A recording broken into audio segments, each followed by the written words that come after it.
Rasululloh aytganlar, Alloh bir bandani yaxshi ko'rsa, ishlatadi deganlar. Qana qilib ishlatadi yo Rasululloh? O'zi rozi bo'ladigan, yaxshi ko'rgan ishga buradi.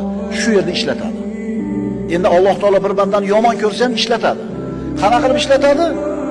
O'zi yoqtirmagan tomonga burib qo'yadi. Birodar, mayda narsalar seni sindirib olmasin. Himmatni balandroq qil. Oliy himmat. Agar Robbing seni dinni xizmatiga burgan bo'lsa, xalqingni, vataningni, ummatingni xizmatiga safarbar qilgan bo'lsa, xursand bo'l. Robbing seni yaxshi ko'ribdi. Sendan yuz o'girmabdi. Chunki sendan Robbing yuz o'girganligining belgisi bor. Hasan Basri aytadi, Alloh bir bandadan yuz o'girganining alomati uni befoyda narsalar bilan ovora qilib qo'yishidir. Befoyda narsa bilan kallasini band qilib qo'yadi. Demak, shu bandadan Alloh